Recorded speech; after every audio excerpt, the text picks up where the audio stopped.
So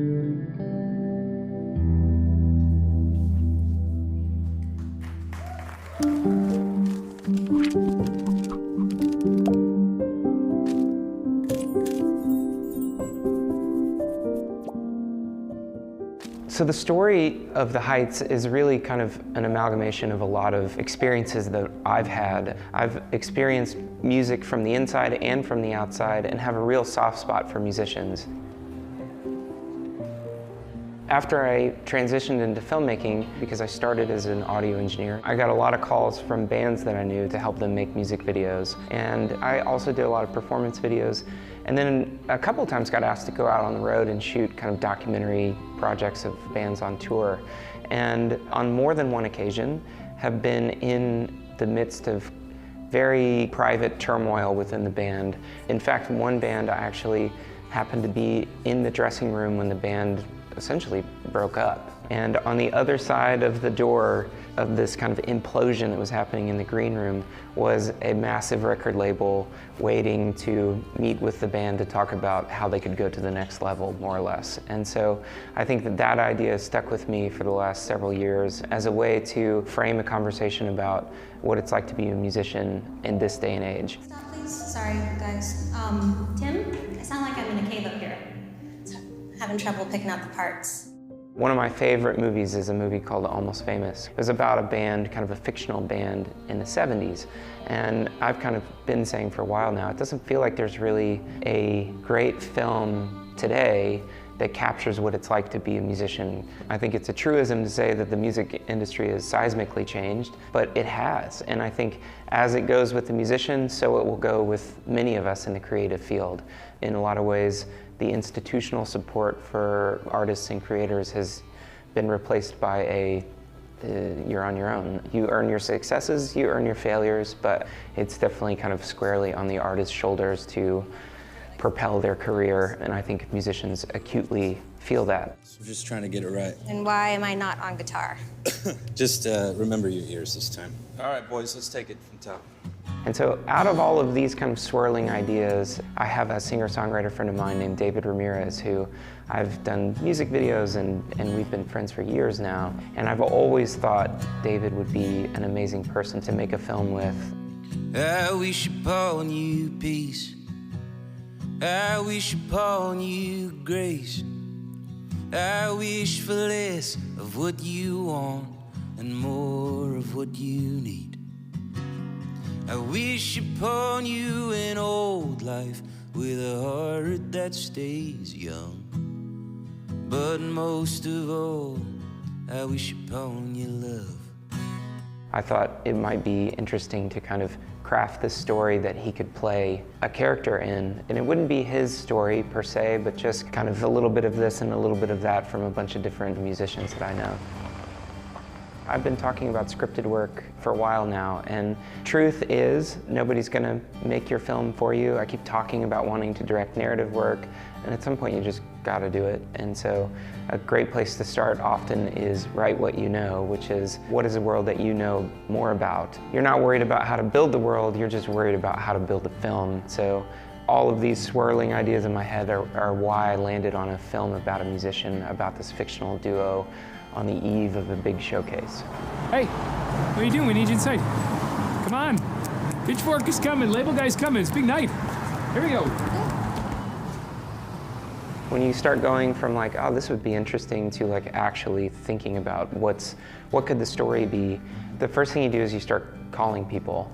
As a filmmaker, you meet lots of people along the way, and certain people you like really connect with, and the first thing that I do whenever I'm thinking about how to make a project go from an idea to reality is I start thinking about who are the people that I can start pulling in early to the process, because I'm not a person who disappears into my room and like comes up with the whole thing and assembles this whole thing and goes, here's my shiny perfect plan. I involve people often and early. And do you think it'd be good to cover the first part of scene 2 when she's coming out from a master too? I think that's probably smart. I tend to not do that and then regret it. Yeah. Yeah. Okay. This film, which I originally conceived of calling Backstage, so I would say Backstage at this moment was an idea in my head and a conversation with a friend of mine named Bradley Jackson, who is a fantastic writer and also a mutual friend of both David and I. And Bradley and I had been saying for a couple years now how amazing would it be to write something for David, because he would be amazing on camera. And so that was really the beginning of this film. The most fragile part of making a film is before anything starts getting put together. It's when you're just talking about how can we actually do this, because that's the part where you're trying to figure out, are you gonna have time? Are you gonna have money? Are you going to have all the things that you need to like actually execute the idea? And so the other call was to Henry Pregler, who had helped create this documentary series, and that had gone really well. And we created this documentary series in the midst of one of my busiest work times, which was the fall of 2015. I was shooting the Revenant documentary, I was shooting commercials, I was all over the place, and Henry did a really amazing job of helping push and keep making sure that we followed the steps we needed to complete that documentary. So I knew that he would be a great fit to collaborate with on this narrative. Anytime you do something for the first time, usually you're not going to get paid for it. And so I knew that I would need to continue to be taking other jobs in and out, back and forth, working on other things. And I knew that Henry would do an amazing job of kind of keeping the train on the tracks as we move forward. I will like think through what I need and I'll email you back in like the next 15 minutes and let's just get it. So once I had those two guys involved, the first thing to do is get on the phone and literally just start talking.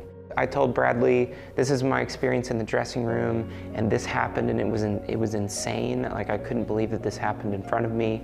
And the tour manager came in and tried to break this thing up, and like the door opened and I could see the like record label people outside, and it was just like a wild experience. So I tell him that, and then I say, I know this other band, and it's a 3-person band, and there's one female in the band, and she's always talking about how the sound guys like give her so much crap. And then this other friend of mine is in a band, and they were talking about how stressed they were about having to go from being in a van to being in a tour bus. And like, we just start talking about all these little anecdotes that I've been hearing and thinking about, like, how do we dramatically build a moment out of this idea? This film was always conceived as a proof of concept for a larger feature. There's a movie called Whiplash, there's a movie called Short Term 12, and both of these films were always conceived as features, but they started as short films. I think kind of from the beginning, because this is my first proper attempt at narrative, a short film felt like a more manageable chunk to bite out of the apple, so to speak. So we knew that the initial conversations were talking about building a world, and then is there a way for us to find 6, 10, 15 pages of that world that we could make a short film out of that would ultimately be a proof of concept as a way to show investors we're not stupid and we want to make a larger project out of this space. All right, cool. So top of the chorus. On the downbeat, you hit the minor 6. So it's don't say no to me. Right, yeah. Okay, minor 6, walk up to the 1. I think sometimes the advice that I've heard from other filmmakers is like, if you don't have this overwhelming, like, I have to tell this story, this like insane impulse, then it's not worth pursuing, because there's gonna be so many challenges and obstacles and things that get in your way over the process, and that you need that kind of like impetus to help you push through and punch through. And I never felt that. I have not felt that about a lot of story ideas that I have. But then I met with this producer who told me, he goes, sure, that's one way to do it, that like, if I don't make it, nobody will. Sure, that's great, and that's the impetus for a lot of people's films. But what's also true is sometimes you feel like you can't move on in your career until you make this thing. Like, there's this thing that just you can't let go. And for me, I feel like music has been a thing that has been primary in my career since I was an audio engineer. I've been around musicians so much, and I think, to be honest with you, my idea was I really want to tell a story about the world that I've spent the last decade of my life in some capacity around, so that I can put a nice little bow on that part of my life and begin to move on and figure out what are other stories, experiences, and kinds of things that I can tell in the future. And to do that, I really knew I wanted and needed to make a music film, because I'm such a fan of music and musicians that I really wanted to almost write a love letter to musicians by making this film, so that I can go, this was an amazing experience, put it on the shelf, time to move on.